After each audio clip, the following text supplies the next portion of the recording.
Bien, los efectos de la presión sobre la resistencia vascular y el flujo sanguíneo tisular. Habíamos mencionado también de que cada tejido tiene su propia regulación de su propio flujo. ¿Qué quiere decir esto? Que es independiente de cuánta presión hay.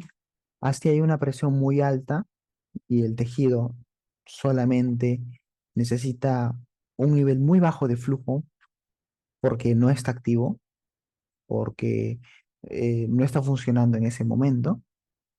Entonces no necesita gran cantidad de sangre, no necesita gran cantidad de flujo. Entonces, así haya demasiada presión, el tejido va a regular su flujo solamente para que le entre la sangre necesaria para no producir isquemia y para mantenerse en estado de reposo. A este proceso se le llama autorregulación tisular. Y a esta autorregulación atenúa el efecto de la presión arterial con respecto al flujo sanguíneo tisular, ¿no? O sea, el flujo sanguíneo de cada tejido. Ahora, ¿cuál es la capacidad de esta autorregulación? La capacidad de autorregulación de cada tejido va entre el 70 milímetros de mercurio hasta los 175 milímetros de mercurio. ¿Qué quiere decir? Que la autorregulación es más importante, o sea, la autorregulación prima sobre la presión arterial entre estos valores, cuando la presión está entre 70 y 175. ¿Qué pasa si está muy baja la presión? Si está menos de 70 la presión. Pues que la autorregulación deja de tener importancia y la que tiene importancia ahora es la presión arterial para regular el flujo. ¿Cómo así? Bueno, pongamos el ejemplo de que hay muy poca presión y como el tejido no necesita flujo sanguíneo, tiene sus arteriolas en vasoconstricción. Hay una vasoconstricción de las arterias. Si hay una vasoconstricción y aparte de eso no hay presión, pues simplemente no va a llegar flujo a cada tejido. En este caso, al tejido que tiene una vasoconstricción en sus arteriolas, no le va a llegar flujo. ¿Por qué no le va a llegar flujo? Porque tiene baja presión que no puede vencer la vasoconstricción de las arteriolas. Está en vasoconstricción porque no necesita flujo. En teoría, deberían estar sus arteriolas con su calibre disminuido porque está en reposo. Pero como hay una baja presión, esta baja presión no puede vencer la vasoconstricción de las arteriolas. Entonces, ¿qué pasa? Que no hay flujo. El vaso está totalmente colapsado. No hay flujo sanguíneo, por lo tanto, puede producir una isquemia tisular, una isquemia en este tejido. Para evitar eso, cuando baja demasiado la presión, ya no hay autorregulación. La autorregulación se anula. ¿Para qué? Para permitir que, aunque haya muy poco flujo de sangre, pueda entrar, aunque sea un poco, de flujo de sangre a ese tejido y evitar la isquemia, ¿no? Y una posterior necrosis. Esto es en el caso que haya una presión demasiado baja. ¿Qué pasa cuando hay una presión demasiado alta? Por ejemplo, arriba de 175, que es el límite, ¿no? Por arriba de 175, una presión demasiado alta. Pongámosle 200 de presión, 200 milímetros de mercurio de presión. Pues que así tenga una vasoconstricción el, el tejido de sus arteriolas, como hay una presión demasiado alta, va a vencer esa vasoconstricción. Por ejemplo, hay 200 milímetros de mercurio de presión contra las arteriolas del tejido. El tejido está en vasoconstricción, ¿por qué? Porque se mantiene en reposo. Esa vasoconstricción de las arteriolas le permite que entre un flujo muy reducido de sangre para mantener vivo el tejido, pero no lo suficiente para mantenerlo activo. ¿Por qué? Porque el tejido está en reposo, entonces no necesita mucho flujo, simplemente un flujo mínimo. Pero ¿qué pasa si la presión arterial es demasiado alta? Que va a vencer esa vasoconstricción y al final va a entrar demasiado flujo sanguíneo, que no lo necesita, pero le va a entrar demasiado flujo sanguíneo. Entonces ahí también falla la autorregulación. La autorregulación tiene una eficacia entre 70 y 175 milímetros de mercurio. Ahora, hay algunos vasos sanguíneos que no muestran autorregulación, ¿no? En el caso de que algún vaso sanguíneo no muestre autorregulación, algún cambio de presión, así sea un mínimo cambio de presión arterial, va a ejercer un efecto muy importante en el flujo sanguíneo. Por ejemplo, si aumenta la presión, pues va a aumentar la vasodilatación de los vasos por la misma fuerza, no, fuerza de presión interna que ejerce. distiende los vasos. Por lo tanto, hay una vasodilatación por el aumento de presión. Caso contrario, si disminuye la presión, va a haber un colapso de los vasos sanguíneos, ¿no?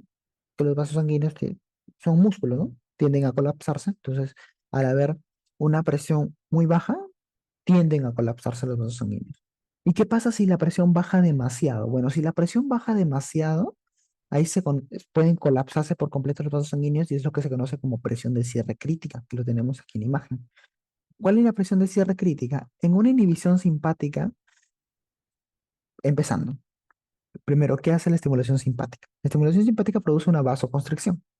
Ahora, si hay una inhibición simpática, no va a haber vasoconstricción, ¿no? Realmente los vasos no están ejerciendo ninguna fuerza sobre sí mismos. Por lo tanto, si es de que hay un aumento de presión, pues va a distendir los vasos y si hay una disminución de presión, va a tender a colapsarse los vasos. Pero como no hay una fuerza en contra de la presión, que es la vasoconstricción, ¿no? Entonces, cuando la presión llegue a cero, recién se van a cerrar los vasos sanguíneos. Por eso, en caso de una inhibición simpática, la presión de cierre crítica es cero. Cuando ya no haya nada de presión, recién se van a colapsar los vasos.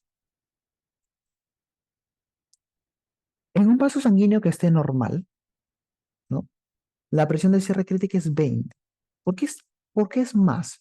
¿Por qué? Porque debe haber una presión que están ejerciendo los vasos, una vasoconstricción leve quizá, ¿no? Que cuando está con 20 milímetros de mercurio de presión arterial ya no es suficiente para mantener abierto el vaso y por lo tanto colapsa por completo, se cierra. Entonces, la presión de cierre crítica en un estadio normal es de 20 milímetros de mercurio. Quiere decir que a los 20 milímetros de mercurio de presión arterial, el vaso colapsa por completo y se cierra. En una estimulación simpática necesitamos mucha más presión arterial. ¿Por qué necesitamos más presión arterial? ¿Por qué?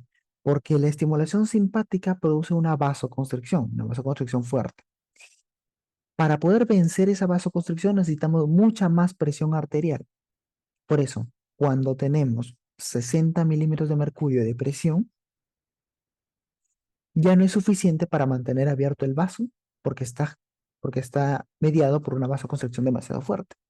Por lo tanto, se cierra, se colapsa. Entonces, en una estimulación simpática, la presión de cierre crítica vendría a ser de 60 milímetros de mercurio. Bien, ahora continuando con lo que es la tensión de la pared vascular. Aquí vamos a tener lo que es la ley de la paz, la presión transmural, ¿no?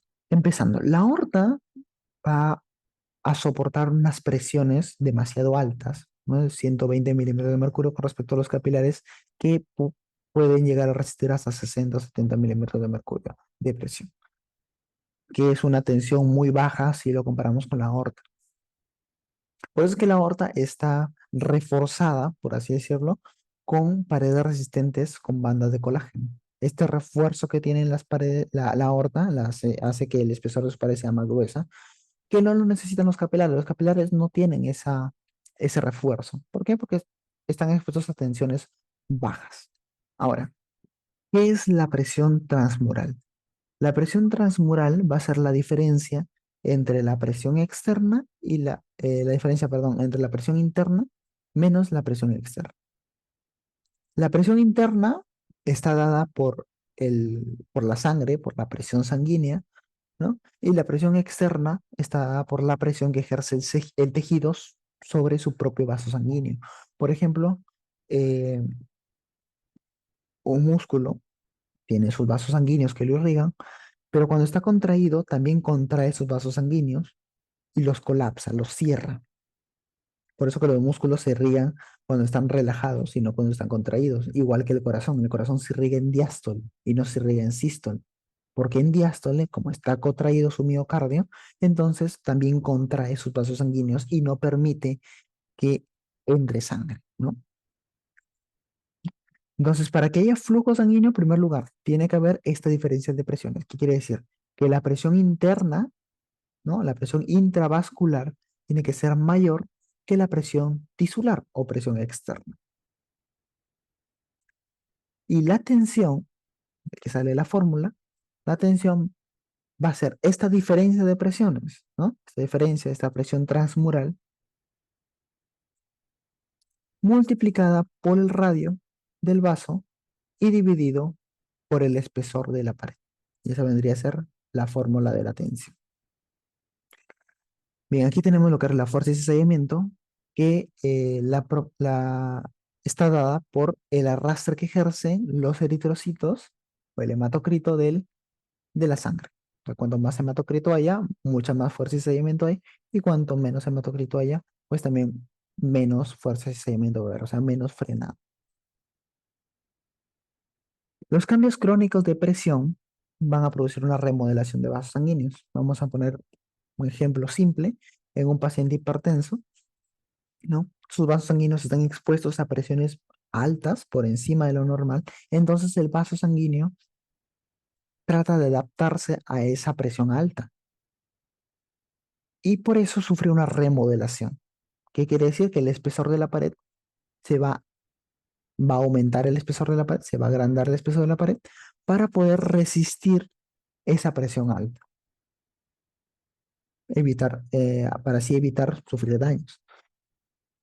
Igual el corazón, por eso vemos un paciente hipertenso que el corazón es ligeramente más grande, producto de esta remodelación.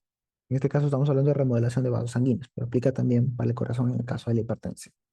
Muy bien, y eso sería todo con respecto al capítulo 14. Como bibliografía, puse el Tratado de Fisiología Médica, Guy Hall, edición número 14.